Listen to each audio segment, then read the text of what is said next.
Yes, I know Southampton are not in the Premier League anymore. Leave me alone, we'll be back there again. Let's check out how we did in week 4 and how we're going to do in week 5 of the English Premier League. Thank God that international break is over, and luckily it was only a week. Right, week 4, let's see how we did. On Friday the 1st of September, Luton Town 1, West Ham 2. Now I think most people predicted West Ham to win. I did a 3-0 win, but Luton are fairly plucky. I think they're going to go down this year, but they are going to score the odd goal, maybe get the odd upset, because they are going to work their arses off. So I get 1 point for a result. Not a close one, unfortunately. Then on Saturday, we go to the first game, Sheffield United versus Everton. I did a 2-0 to Sheffield United, and I feel stupid actually, because I reckon it had a draw written all over it. Both teams that should probably get relegated. Everton surely cannot hold on this year. It was a 2-2, and I think that sums up both teams. They're pretty much pretty much poor teams on the same level, and I think a 2-2 is probably a fair result. No points, not great at all. Then we move to Brentford versus Bournemouth. I thought Brentford would have enough. I thought, yes, Bournemouth would score a goal, but not to get a draw out of it. Brentford, they're sitting in 8th place at the moment, but probably should have done a little bit better against Bournemouth. So another one where I get nothing. Then Burnley versus Tottenham. Wow, there were some goals this week just gone. 2 weeks just gone. I did a 2-0 win for Tottenham. It ended up being 5-2, and Tottenham are sitting 2nd in the league. Unbelievable. They are not missing Harry Kane at the moment. That money that they've made for Harry Kane is just sweet, sweet cash that they are not missing him at all. But I am surprised Burnley scored 2. I get 1 point for a result there. Then Chelsea, I'm really happy about this. I'm gutted it's not a proper result, exact score. But I predicted Forest to win. I did a 2-1 win to Forest. I thought Chelsea might at least score. So I get a close result. I'm really happy. Only 2% of people went for Forest to win, and I was in that 2%. Get in. Forest are going to stay up. They're currently sitting in 9th. They've got an owner that is really, really supporting them and backing them. So Forest, well done. And if you pick Chelsea or a draw, another big result. I did a 3-0 for Man City. They won 5-1. They had tore Fulham apart, ripped them apart, 5-1. And I am a little bit gutted about the fantasy league player that I left on the bench, but I'll get into that later. Confident win by Man City, and they're sitting top of the league, probably where they will stay now for the rest of the season. Brighton versus Newcastle.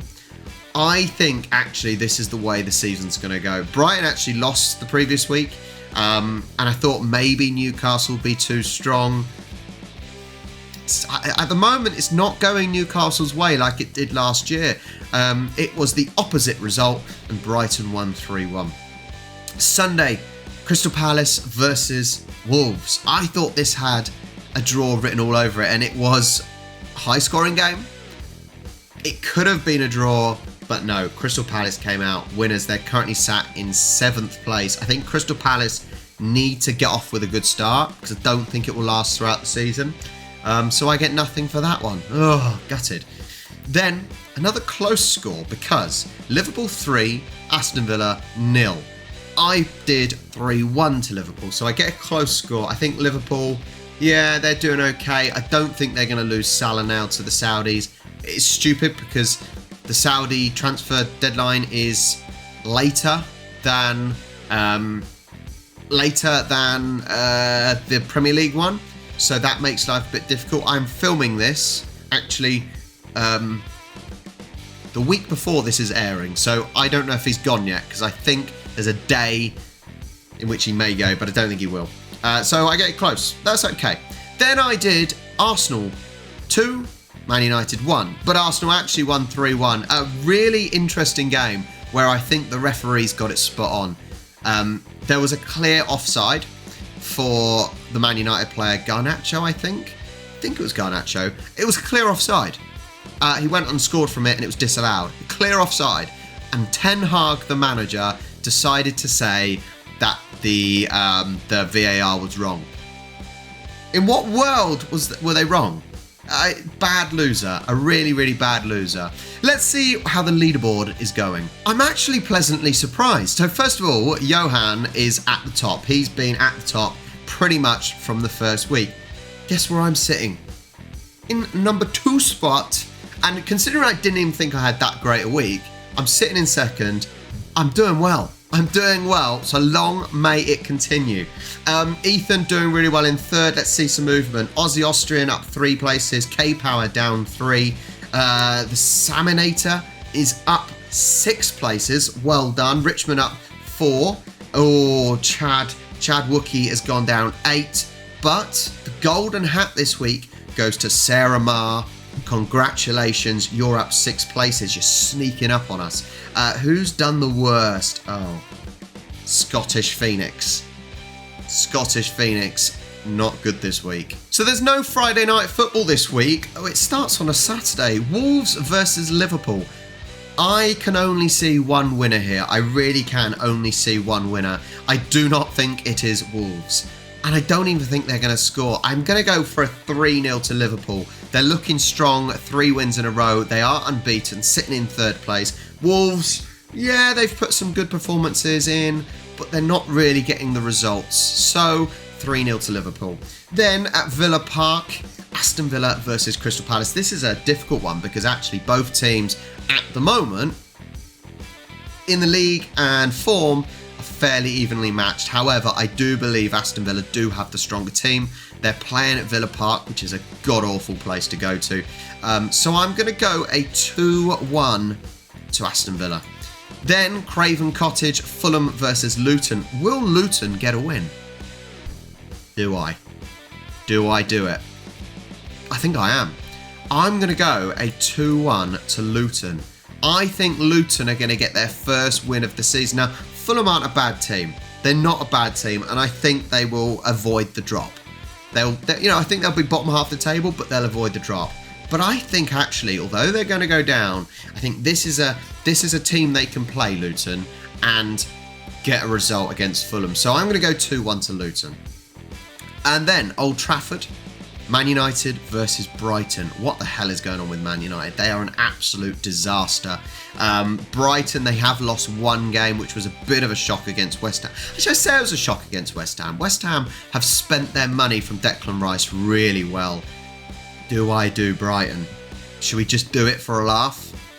Let's do it. All right, 2-1 to Brighton. They're just a really, really quality team at the moment. It's not necessarily about the ability of the players. It's about how they gel, and it's the team cohesion. It's, you can have a team of superstars. If they don't get on with each other, they're not going to win. So I think Brighton, let's go for a 2-1 to Brighton. I don't think many people are going to do that. Then at the Tottenham Hotspur Stadium, Tottenham versus Sheffield United. I can only see a big win. I'm going to go a 4-1. 4-1 to Spurs. They're not missing Harry Kane. Son and the gang are doing very well. And Sheffield United are not. They got a draw, but it was against Everton, so it doesn't really say anything. Then London Stadium, West Ham versus Man City. Are West Ham the team that will get some points off Man City? Probably not, but actually both teams on really, really good form. Man City, understandable. West Ham are doing really well. James Ward-Prowse, always in my heart. I just don't think I don't think Man City will lose, but I can see West Ham scoring a goal. Let's go 3-1 to Man City. James Ward-Prowse with a free kick. Then St James's Park versus Newcastle versus Brentford. It's a weird. Brentford haven't lost yet, but they have only got the equivalent of 3 wins. And Newcastle, all this excitement from last year is going down the pan at the moment. But surely Newcastle will win. I'm going to go for a 2... This is a difficult one. I'm going to go for a 2-2. Brentford like their draws. Newcastle aren't playing as well as they possibly should be. Let's go for a 2-2. Let's chuck that one in there. Then, Vitality.